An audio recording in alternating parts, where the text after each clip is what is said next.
Welcome back बच्चों। हमने अपने प्रीवियस लेक्चर के अंदर हमने फिजिकल स्पेक्ट्रोस्कोपी का बेसिक्स और रोटेशनल स्पेक्ट्रोस्कोपी कंप्लीट कर लिया था।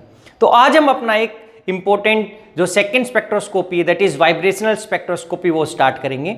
लेकिन स्टार्ट करने से पहले हम देखेंगे उसमें कौन कौन से टॉपिक कवर करने वाले हैं। तो बच्चे हम सबसे पहले उसके अंदर देखेंगे कि ये वाइब्रेशनल स्पेक्ट्रोस्कोपी क्या होती है। व्हाट इज वाइब्रेशनल स्पेक्ट्रोस्कोपी कि सबसे पहले वाइब्रेशन स्पेक्ट्रोस्कोपी क्या होती है। सेकंड फिर हम देखेंगे कि यहां पर जो हमारे पास एक दो टाइप के हमारे पास होता है, एक होता है हार्मोनिक ओसिलेटर। कि हार्मोनिक ओसिलेटर क्या है, इसका एनर्जी का एक्सप्रेशन क्या है, एनर्जी एक्सप्रेशन। इसकी हमारे पास जो होती कंडीशंस क्या है, सिलेक्शन रूल। फिर इसके बाद हमारे पास आता है enharmonic oscillator.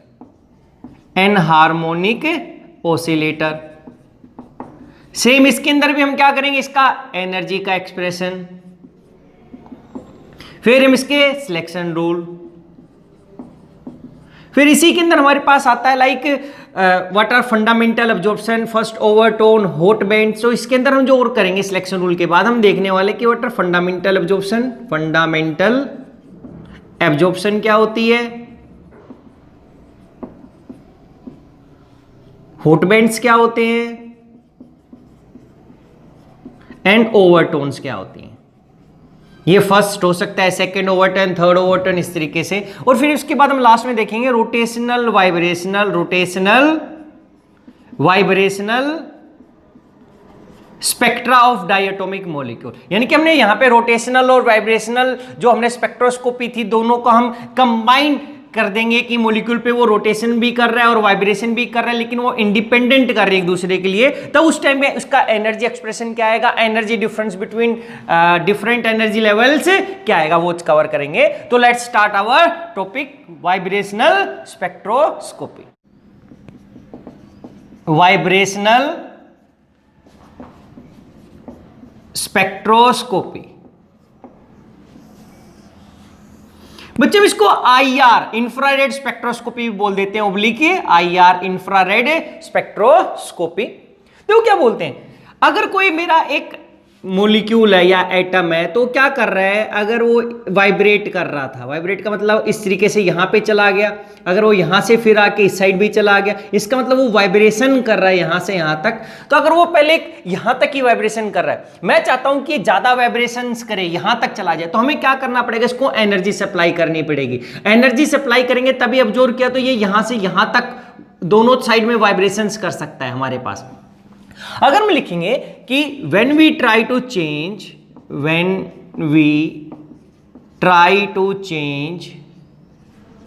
the vibration of a molecule,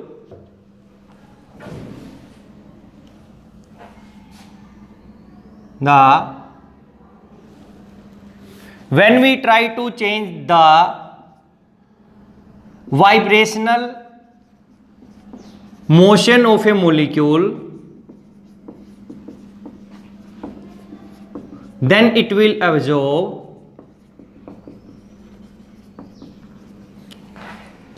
IR radiations। कह रहे हैं कि उसके वाइब्रेशन मोशन में हम कुछ चेंज करना चाहते हैं तो ये तभी पॉसिबल है तब वो किसको ऑब्जर्व करे, IR रेडिएशंस को। हमारे पास क्या था, जब मॉलिक्यूल रोटेट कर रहा था, कोई मेरे पास मॉलिक्यूल है, अगर वो ऐसे ही मॉलिक्यूल था, ये एक मॉलिक्यूल डायटोमिक मॉलिक्यूल अगर रोटेशन करवा रहे थे, उस टाइम पे ये माइक्रोवेव रेडिएशंस ऑब्जर्व करता था। लेकिन जब हम यहां पर उसको रोटेशन की जगह पे रोटेशन करवा ऐसे दिखाते कि ऐसे रोटेट कर रहा है, अगर हम इसको वाइब्रेशन के अंदर चेंज लाना चाहें, कम या ज्यादा, तो ये कौन सी रेडिएशन जो करेगा, IR रेडिएशन। क्योंकि जो IR है इनकी एनर्जी ज्यादा होती है किससे, माइक्रोवेव से।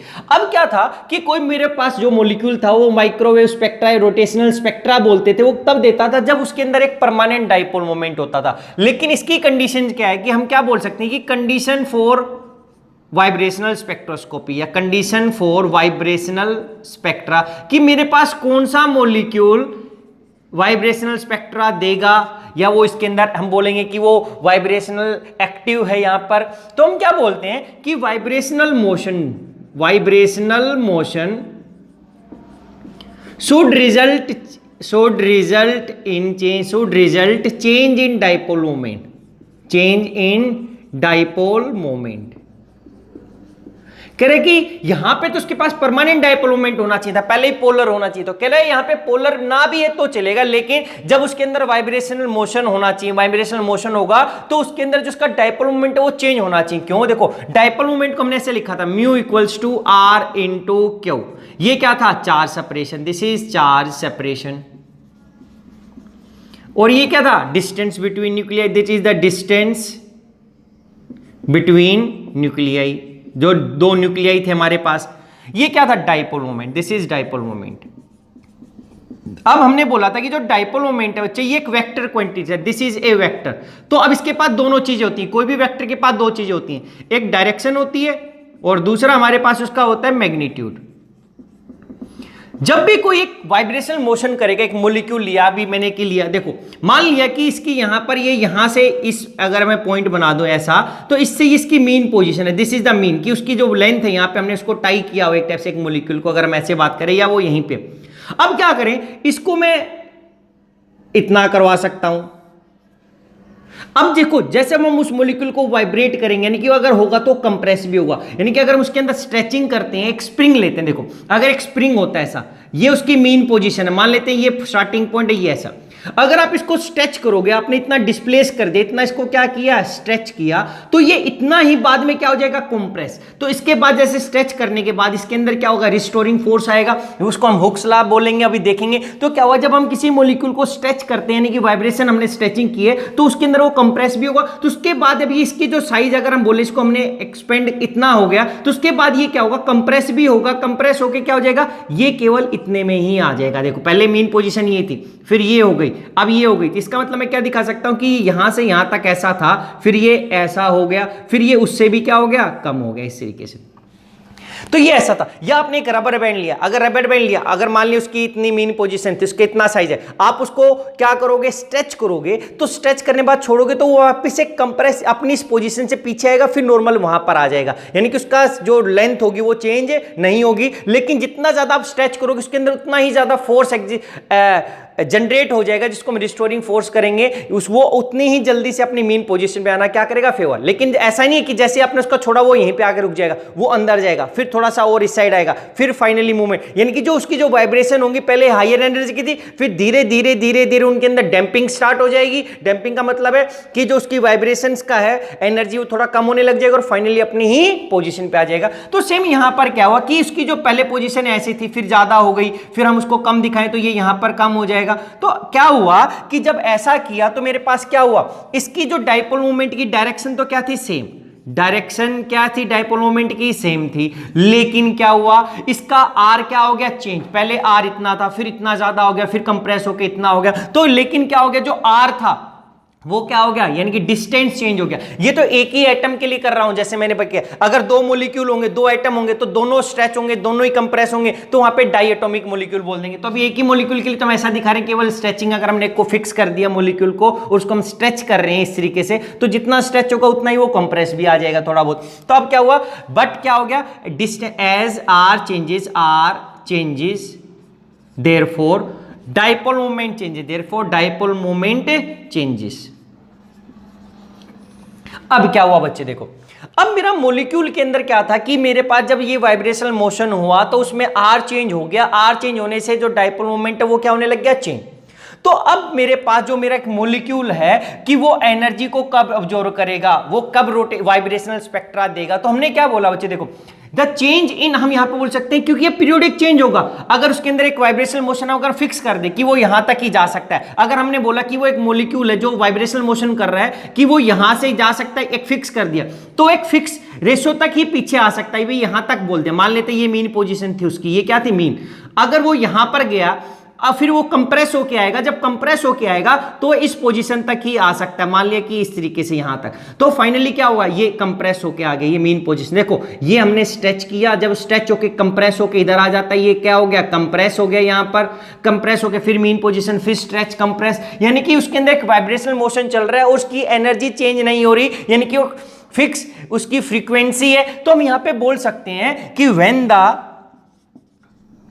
द देखो सेम ऐसे ही कि पहले ये मीन पोजीशन थी, अगर वो यहां तक स्ट्रेच होके गया तो यहां पे कंप्रेस हो गया, फिर वो वापस वहां तक स्ट्रेच, फिर कंप्रेस, फिर यहां से, क्योंकि इसकी मीन पोजीशन मैंने बोल दी जो हमने यहां पे बनाया है कि उसकी अगर हम फिक्स कर देते हैं कि उसके अंदर कोई डैम्पिंग नहीं हो रही है, उसकी एनर्जी डिक्रीज नहीं हो रही है, और उसके अंदर हमने कोई एक्सटर्नल एनर्जी भी साइड में नहीं दी, ना ही वो लूज कर रहा है, तो उसकी जो वाइब्रेशंस होंगी एक पर्टिकुलर रेंज के अंदर होंगी, वो रेंज फिक्स हो जाएगी। तो अब क्या हुआ, जब ये ऐसे करेगा तो पर सेकंड के अंदर ये कितनी बार करेगा उसको हम बोल देंगे फ्रीक्वेंसी, यानी कि एक सेकंड में ये कितनी बार पूरा का पूरा यहां पे स्ट्रेच होके कंप्रेस होके अपनी मीन पोजीशन पे आ गया। इसका मतलब उसने एक वाइब्रेशनल मोशन कंप्लीट कर लिया है, कंप्लीट स्ट्रेच यहां से स्टार्ट गया था वापस आके यहां पर आ गया, तो इसका मतलब एक वाइब्रेशन, तो एक सेकंड में कितने वाइब्रेशनल मोशन कर लेगा उसको हम बोल देंगे उसकी फ्रीक्वेंसी, यार फ्रीक्वेंसी ऑफ वाइब्रेशनल मोशन। अब वो जितनी ज्यादा स्पीड में करेगा यानी कि उतनी ही ज्यादा क्या हो जाएगी फ्रीक्वेंसी, क्योंकि हम फ्रीक्वेंसी देखते हैं कि वो कितना रोटेशनल मोशन कर रहा है या कितना वाइब्रेशनल मोशन कर रहा है एक सेकंड में। अब क्या हुआ, हम लिख सकते हैं when the periodic change in charge oblique dipole moment oblique vibrational motion oblique change in electric field of the molecule becomes equals to frequency of electronic component of electromagnetic radiation,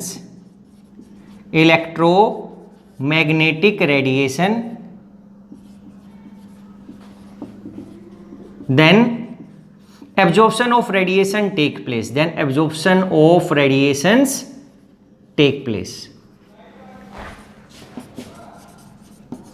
and molecule will go in high energy level, higher energy level।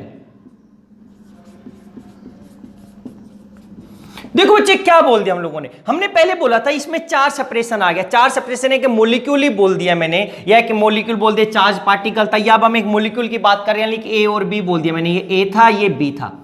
अब ये इसकी bond length ये are थी बच्चे, ये are थी हमारे पास, तो जब ये स्ट्रेच करेगा तो ये दोनों के दोनों ये मीन पोजीशन से यहां से ये बी यहां पे जा सकता है, ये यहां पर भी ए आ सकता है, यानी कि स्ट्रेच हो गया इस मीन पोजीशन से, ये हो गया। अब फिर ये क्या होगा, स्ट्रेच हो गया तो कंप्रेस होकर हमने बोल दिया कि यहां तक आ सकता है, इसके यहां तक ऐसा, ये कंप्रेस होकर इधर क्या हो गया बी, इधर क्या हो गया ए, ऐसा, ये इसकी आर हो गया, ये ज्यादा। फिर ये क्या हो गया आर, यहां पर इन दोनों के बीच में ये जो डिस्टेंस है ये कितना है, यहां पर ये आर हो गया, ये दूसरा आर चेंज हो गया, ये आर डैश बोल दिया, ये आर ई था तो ये आर इक्विलिब्रियम पोजीशन बोल दी, ये यहां पे आर डैश बोल दिया, या हमने आर डैश ही बोल देते हैं कि चेंज हो गया।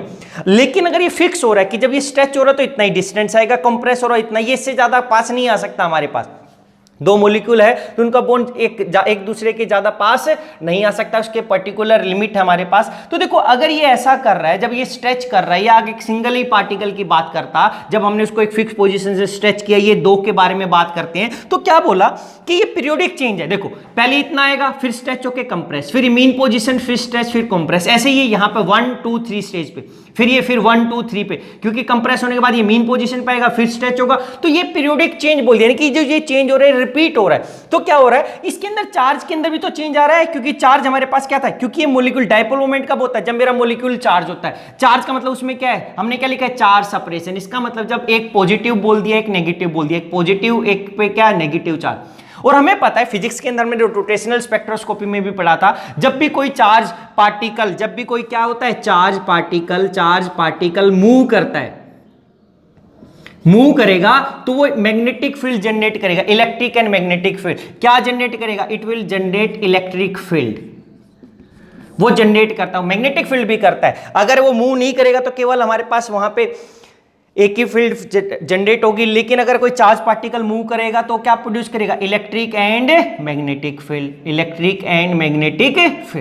अब देखो क्या बोल दिया, अब इस इलेक्ट्रिक फील्ड हो रहा है, चेंज हो रहा है मेरे पास, तो ये क्यों लिखा है, ये चार चीजें हम लोगों ने देखो, चार्ज पहले चार्ज आएगा कुछ वैल्यू, फिर हमारे पास ज्यादा, फिर ये कम, तो यानी कि चार्ज के अंदर पीरियोडिक चेंज आ रहा है हमारे पास, या उसका बोलते हैं डायपोल मोमेंट। यहाँ पे डायपोल मोमेंट कम था, यहाँ पे ज्यादा था, फिर डायपोल मोमेंट कम हो गया क्योंकि आर की वैल्यू कम हो रही है, यानी कि कम ज्यादा कम कम ज्यादा कम, इस तरीके से हमारे पास क्या है कि मीडियम वैल्यू थी, ये ज्यादा थी, ये कम थी, तो हमारे पास पीरियोडिक चेंज आ गया किसके अंदर, डायपोल मोमेंट में, या इस डायपोल मोमेंट की जगह मैं क्या बोल सकता हूं, वाइब्रेशनल मोशन के अंदर, यहां पर या यहां पर। अगर ये एक पीरियोडिक चेंज आता है डायपोल मोमेंट में और वाइब्रेशनल मोशन से, तो हमें पता है इस डायपोल मोमेंट के साथ क्या एसोसिएटेड होगा मेरे पास, ये इलेक्ट्रिक फील्ड। तो अब हमारे पास इसका जो इलेक्ट्रिक फील्ड जनरेट हो रही है वो भी क्या हो रही है, वाइब्रेट हो रही है। पहले एक मीडियम कुछ वैल्यू थी, फिर ज्यादा होगी, फिर कम, फिर वो मीन वैल्यू, फिर ज्यादा, फिर कम, ऐसे सिंगल में मीन वैल्यू ज्यादा और कम। इसका मतलब क्या है, उसके अंदर भी पीरियोडिक चेंज आ रहा है, हम बोल सकते हैं उसके डायपोल मोमेंट में, उसके वाइब्रेशनल मोशन में, या उसके इलेक्ट्रिक फील्ड कंपोनेंट के अंदर। तो अब ये तीनों चीजें एक जैसी हो रही है, जो फ्रीक्वेंसी चेंज इसके अंदर आएगा वही फ्रीक्वेंसी चेंज इसका वाइब्रेशनल मोशन का होगा, वही किसका होगा, इलेक्ट्रिक फील्ड का होगा। क्योंकि अगर ये 1 सेकंड में 3 बार चेंज हो रहा है तो ये भी तो 3 ही बार चेंज हो रहा है भाई, तो इलेक्ट्रिक जो फील्ड आएगा उसके अंदर भी कितनी बार चेंज आएगा, 3 बार, तो उसी को हम बोल देंगे फ्रीक्वेंसी। तो कह रहा है कि जो फ्रीक्वेंसी, जो पीरियोडिक चेंज आएगा इलेक्ट्रिक फील्ड के अंदर इस मॉलिक्यूल के, अगर वो किसके इक्वल हो जाए, because the frequency of electronic component, यानी इलेक्ट्रॉनिक कंपोनेंट का मतलब क्या है, इलेक्ट्रिक फील्ड की जो इसके फ्रीक्वेंसी चेंज हो रही है इलेक्ट्रिक फील्ड की, अगर वो किसके इक्वल आ जाए, जो हमारी इलेक्ट्रोमैग्नेटिक रेडिएशंस के अंदर भी क्या होती है, हमें पता है उसके अंदर वाइब्रेटिंग इलेक्ट्रिक और मैग्नेटिक फील्ड होती है। तो कह रहा है कि जब इलेक्ट्रोमैग्नेटिक रेडिएशंस की इलेक्ट्रिक फील्ड की फ्रीक्वेंसी के इक्वल आ जाए तो दोनों के अंदर क्या हो जाएगा, रेजोनेंस। अब ये मॉलिक्यूल क्या कर लेगा, जो हमारी इलेक्ट्रोमैग्नेटिक रेडिएशन है इनको अब्जॉर्ब कर लेगा और किस में चला जाएगा, हायर एनर्जी स्टेट में चला जाएगा। तो अब हम देखते हैं कि भाई ये हायर एनर्जी स्टेट के, इसका मतलब क्या होगा बच्चे, रोटेशनल में परमानेंट डायपोल मोमेंट चाहिए था, लेकिन वाइब्रेशनल के अंदर जो हमारा वाइब्रेशनल मोशन हो रहा है उसकी वजह से उसके वाइब्रेशनल मोशन या इलेक्ट्रिक फील्ड में चेंज आ रहा है। तो जब इसकी इलेक्ट्रिक फील्ड का जो फ्रीक्वेंसी होगी वो इक्वल हो जाए किसकी, इलेक्ट्रोमैग्नेटिक रेडिएशंस की, इस इलेक्ट्रॉनिक फील्ड की फ्रीक्वेंसी के, उस टाइम पे एब्जॉर्प्शन ऑफ रेडिएशंस हो जाएगा।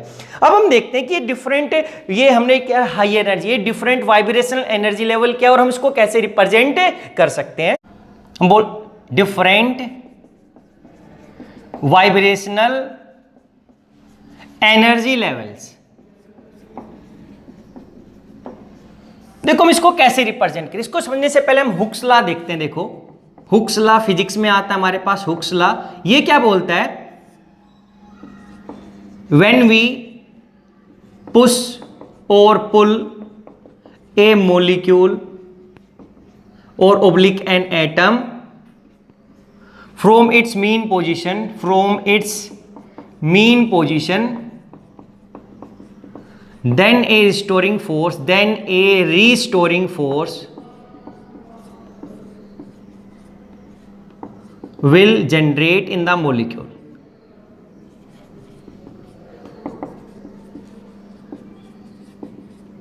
क्या बोल दिया कि अगर हम किसी को मॉलिक्यूल को पुश करें या पुल करें, यानी कि पुश का मतलब क्या कर दिया, पुल अंदर की साइड हमने बाहर की तरफ, यानी कि हमने स्ट्रेचिंग की है, एक टाइप से स्ट्रेचिंग बोल सकता हूं उसको मैं, इसको मैं बोल सकता हूं कंप्रेशन। इसको पुश का मतलब उसको हम पुश कर रहे हैं। क्या हुआ देखो, अगर हमारे पास, और ये बोल दिया इसने, हुक्स लॉ ने क्या बोला कि अगर कोई किसी की पोजीशन ऐसी है, रबर बैंड था हमारे पास बच्चे, देखो ये एक बैलून ही देख लेते हैं, रबर बैंड लिखा, एक स्प्रिंग देखा हम लोगों ने, अगर एक स्प्रिंग देखा तो इसको मैंने टाई कर दिया, स्प्रिंग को मैंने एक वॉल के साथ फिक्स कर दिया, तो ये यहां पर आ गया, ये एंड हो गया, ये वॉल थी हमारे पास।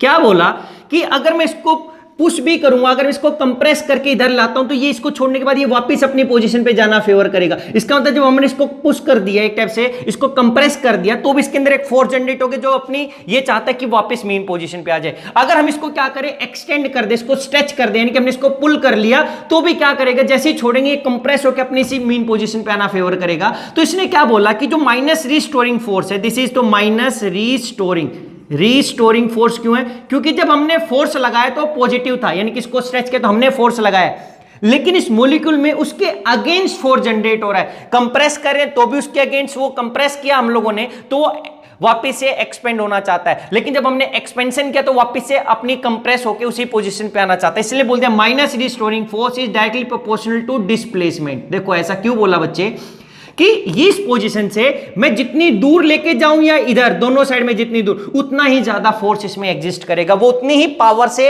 वहां पर आना। फिर तो एक स्प्रिंग को, अगर वो एक टाइट वाला स्प्रिंग है, ज्यादा हल्का नहीं, तो आप उसको एक लेवल तक स्ट्रेच कर सकते हो, उसके बाद आपको ज्यादा फोर्स की रिक्वायरमेंट है।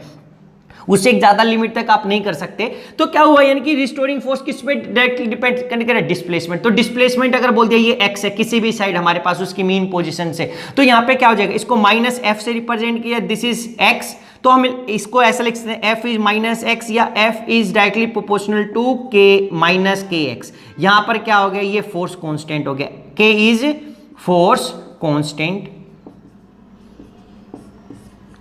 ये उस हमारे पास एटम या मॉलिक्यूल पे डिपेंड करेगा, जो हमने देखा है उसके ऊपर डिपेंड करेगी, उसकी वैल्यू कम है या ज्यादा है बच्चे हमारे पास। तो ये था हुक्स लॉ कि जब भी हम कोई उसकी मीन पोजीशन से चेंज करते हैं तो वहां पे एक रिस्टोरिंग फोर्स जनरेट हो जाता है। तो इसी का हम यूज करेंगे। देखो क्या हुआ, हम इसका एक एनर्जी लेवल को कैसे रिप्रेजेंट करते हैं, हमने बोला कि लोअर एनर्जी लेवल। देखो इसको दो वे बनाने के बच्चे, देखो अगर हमने ऐसा बनाया, देखो हमारे पास एक मॉलिक्यूल था लाइक HCl, तो अगर मैंने H को इधर दिखा दिया कि ये अगर HCl होता है, देखो दो एटम है उसके अंदर, HCl के अंदर यहां पे दिखा दिया, एक H हो गया छोटा साइज, एक ये Cl हो गया बड़ा हो गया। जैसे यहां पर भी अगर मैं बात करता हूं तो इसका ये न्यूक्लियस है, इसके अंदर क्या हो गया, न्यूक्लियस हो गया, इसका ये न्यूक्लियस हो गया, इसके अंदर H का ये न्यूक्लियस हो गया, तो ये H बोल दिया, ये क्या बोल दिया, Cl।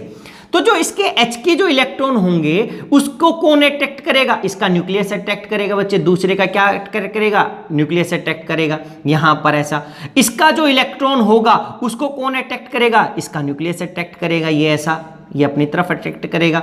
लेकिन अब इसके जो इलेक्ट्रॉन होंगे यहां पर, जो इलेक्ट्रॉन और इलेक्ट्रॉन है ये आपस में क्या करेंगे, एक दूसरे को रिपेल करेंगे, आपस में क्या करेंगे, रिपेल। ऐसे ही जो इसका इलेक्ट्रॉन अगर मैं ज्यादा इलेक्ट्रॉन दिखाता हूं, H की जगह मैंने AB मॉलिक्यूल बोल दे तो ज्यादा बेटर है, क्योंकि H में तो एक ही इलेक्ट्रॉन है, एक ही इलेक्ट्रॉन की अगर उसकी रिपल्सन और क्या दिखानी पड़ेगी हम लोगों को, अट्रैक्शन दिखानी पड़ेगी। या अगर उसमें दो इलेक्ट्रॉन होते तो ये इलेक्ट्रॉन यहां पर भी क्या होता, उसके अंदर रिपल्सन होता। तो मैं AB मॉलिक्यूल बोल सकता हूं कि ये रिपल्सन दिखा रहे हैं इस तरीके से। क्या हुआ, कोई भी मॉलिक्यूल अगर हमारे पास बोल दिया ये A था, ये क्या था B, तो अब हमारे पास दो चीजें हो गई बच्चे, क्या कि यहां पर जो फोर्स ऑफ अट्रैक्शन है, force of attraction becomes equals to force of repulsion, force of repulsion, कि एक ऐसा पॉइंट होगा इनके बीच में, एक ऐसा डिस्टेंस होगा जहां पे जो अट्रैक्शन होगी यहां पर इसके इलेक्ट्रॉन और न्यूक्लियस, इसके इलेक्ट्रॉन न्यूक्लियस की, और वहां पे क्या है, इलेक्ट्रॉन रिपल्सन, जो इलेक्ट्रॉन रिपल्सन हो रहे हैं, इसका न्यूक्लियस रिपल्सन कर रहा है, वो एक पर्टिकुलर एक ऐसा डिस्टेंस होगा जिसके ऊपर जाके ये दोनों इक्वल हो जाएंगे, जिसको हम बोल देते हैं R equilibrium, R equilibrium distance. यानी कि यहां पर क्या है, मिनिमम पोटेंशियल एनर्जी से minimum potential energy of molecule, minimum potential energy in molecule, क्योंकि इस डिस्टेंस पे जाके आर इक्विलिब्रियम डिस्टेंस पे जाके इसके अंदर force of attraction equals to force of repulsion है, और उसको हम बोल देते हैं मिनिमम पोटेंशियल होती है इस मॉलिक्यूल की। देखो तो हम अभी क्या दिखाया कि मान लिया कि यहां पर हमारे पास Cl था, ये Cl एटम है, Cl की पोजीशन है, ये यहां पर हमारे पास H था, स्टार्टिंग में H, तो यहां से इसकी जो डिस्टेंस है, ये जो डिस्टेंस है ये आर इक्विलिब्रियम पोजीशन पे, this is R equilibrium position पे, यानी कि उसके अंदर कोई हमने स्ट्रेचिंग या कंप्रेशन नहीं किया बच्चे, ये डिस्टेंस था। अब क्या हुआ, ये ऐसा था, इसको भी मैं ऐसा दिखा देता हूं। फिर क्या किया, हमने इसको थोड़ा सा स्ट्रेच किया, इस पोजीशन से हम यहां पर लेके चले गए। अब देखो क्या बच्चे, जब हम दिखाएंगे स्ट्रेच करके, तो मैंने इस पॉइंट को यहां पे दिखा दिया, स्ट्रेच करके मैं यहां तक लेके चला गया। देखो ये मॉलिक्यूल यहां पे था, इसको हमने इंक्रीज कर दिया, तो ये मान लिया कि ये पॉइंट यहां पर आ गया, तो इसकी जो ये डिस्टेंस है ये तो यहां पे आनी चाहिए थी मीन पोजीशन, तो इससे हम लोगों ने क्या कर दिया, ये इंक्रीज करके यहां पे लिया है। ऐसा अगर यहां पे लिया है तो स्ट्रेच किया था, लेकिन जब स्ट्रेच किया तो इतना ये कंप्रेस हो सकता है, इतना ही ज्यादा, क्योंकि जब इसके अंदर क्या हुआ, जब हमने इसको स्ट्रेच किया, यहां पर स्ट्रेच किया तो यहां पर ये ऐसा आ गया, स्ट्रेचिंग फोर्स, यहां पे हमने स्ट्रेच किया इस तरीके को, तो ये वापस से कंप्रेस होना चाहेगा, कंप्रेस होके ये यहां पे, क्योंकि कंप्रेस का मतलब क्या हो गया, ये वापस से इस पोजीशन से अपना रिस्टोरिंग फोर्स जनरेट हो जाएगा, जो इसको इसी पोजीशन पे लाना क्या करेगा, फेवर करेगा। लेकिन अगर हम इसको पहले कंप्रेस कर देते, ये देखो पहले हमने क्या किया था, स्ट्रेच किया था बच्चे, स्ट्रेच किया था, अगर मैं इसको पहले कंप्रेस कर देता तो यहां पे दिखा देता कि इसकी जो डिस्टेंस है ये कम हो गया, यहां पे H और Cl यहां पर आ गया, तो इसकी जो थी डिस्टेंस कम हो गई। तो जब हमने इसको क्या किया था, कंप्रेस किया था, तो इसके अंदर एक रिस्टोरिंग फोर्स जनरेट हो गया, तो ये क्या था, restoring force, this is restoring force. ऐसे ही जब हमने इसको ऐसे यहां पे कंप्रेस किया, दिस इज हमने क्या कर दिया, इसको कंप्रेस किया, तो इसके अंदर भी क्या हो गया, एक रिस्टोरिंग फोर्स जनरेट होगा, रिस्टोरिंग फोर्स, ये जनरेट हो गया, जिसको वापस इस पोजीशन पे लेके आएगा।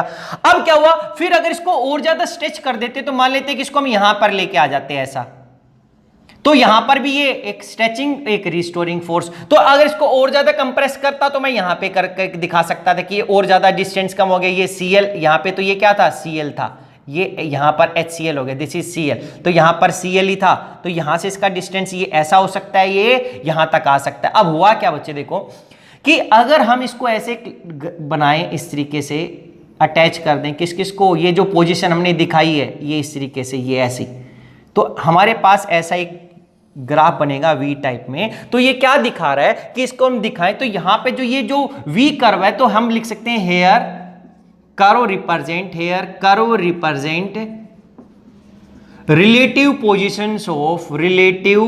पोजीशन ऑफ एटम्स, कि इसकी रिलेटिव पोजीशन दिखा रही है कि अगर यहां पर दिस स्ट्रेचिंग को रिप्रेजेंट कर रहे हैं, तो ये जो दूसरा है ये किसका रिप्रेजेंट कर रहा है, रिस्टोरिंग फोर्स। तो देखो जितनी दूर हम उसको लेके चलेंगे उतना ही स्टोरिंग फोर्स के उसकी ज्यादा। देखो यहां पे डिस्प्लेसमेंट x बोली, तो अगर हमने बोल दिया यहां पे जो डिस्प्लेसमेंट है तो ये क्या होगी, डिस्प्लेसमेंट x।